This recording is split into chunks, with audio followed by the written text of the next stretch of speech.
ఇంకెందుకు మేము ఏ ప్లేస్ అని చెప్పినా కూడా వాళ్ళు ఇటు రిజెక్ట్ వస్తూ ఉన్నారు. అందుకని వారు చెప్పినటువంటి ఈ ప్లేస్లోనే ఏర్పాటు చేసుకోవడం కూడా జరుగుతూ ఉంది. ఇక్కడ నుంచి మీరు చూస్తుంటారు సుమారుగా 1 కిలోమీటర్ వరకు రోడ్డు కూడా లేకపోతే ఆ రోడ్డును వేసుకోవడం కానీ ఈ జంగిల్ క్లియరెన్స్ కానీ ఇవన్నీ కూడా చాలా కష్టసాధ్యంగా చేసుకోవాల్సిన పరిస్థితి ఏర్పడింది.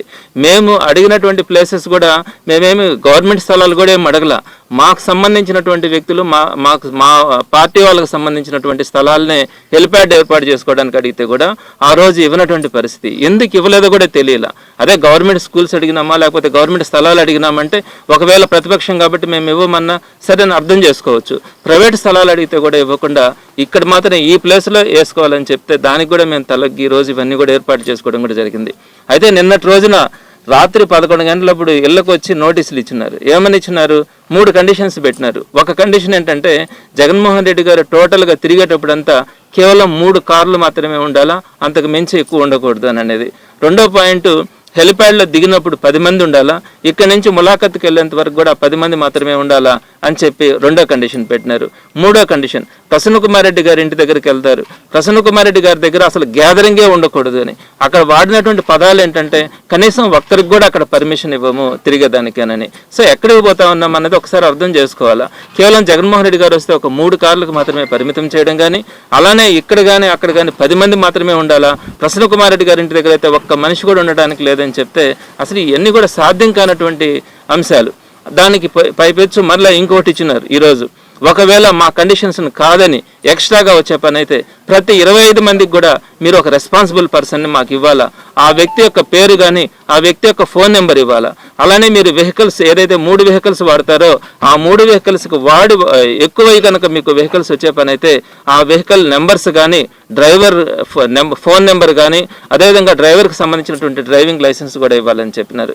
ఇవన్నీ చూస్తూ ఉంటే అసలు మన భారతదేశంలో మన దేశంలో మన రాష్ట్రంలో మన ఊర్లలో తిరుగుతూ ఉన్నామా లేకుంటే ఇతర దేశాలకు ఏమన్నా ఉగ్రవాదులాగా వెళ్తా ఉన్నామా అర్థం కాని పరిస్థితి ఏర్పడతా ఉంది. సో తప్పకుండా కూడా ప్రజలందరూ కూడా గమనిస్తూ ఉన్నారు. సో ఎందుకు ఈ విధమైనటువంటి ఆంక్షలు పెడతా ఉన్నారు, ఎందుకు ఈ విధంగా ప్రజలు కూడా చూడడానికి రాకుండా ఉన్నారు? వాళ్ళకి స్వేచ్ఛ లేదా? వాళ్ళ నాయకుడు వచ్చినప్పుడు ఆ నాయకుడిని చూడడానికి కూడా రావడానికి కూడా అర్హత లేకుండా ఈ రాష్ట్ర ప్రజలు కానీ ఈ జిల్లా ప్రజలు కానీ ఉంటా ఉన్నారా అంటే మీరు ఒకసారి అర్థం చేసుకోవాలి ఎటువంటి పరిస్థితుల్లో ఉన్నాం. ఇళ్ల మీదకి వచ్చి దాడులు చేస్తూ ఉన్నారు, కొడతా ఉన్నారు.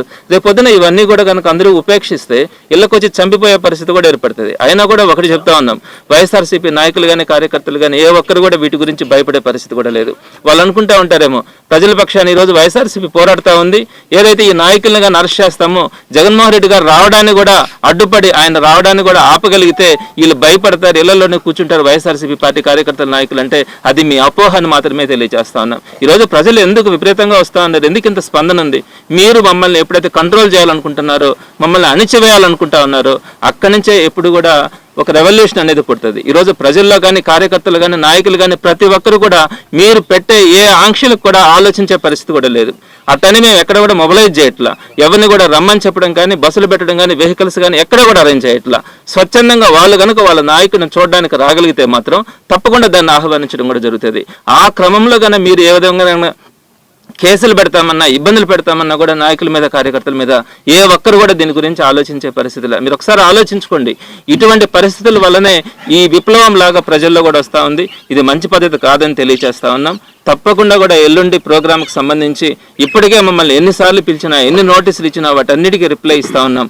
గంటల తరబడి పిలిపించి మాట్లాడుతూ ఉంటే కూడా ఓపికగా కూర్చొని మాట్లాడుతూ ఉన్నాం.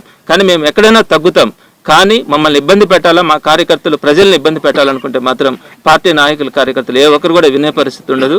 తప్పకుండా రేపటి కార్యక్రమాన్ని విజయవంతం చేయడానికి ప్రతి కార్యకర్త నాయకుడు కూడా సహకరిస్తారని కూడా తెలియజేస్తాను.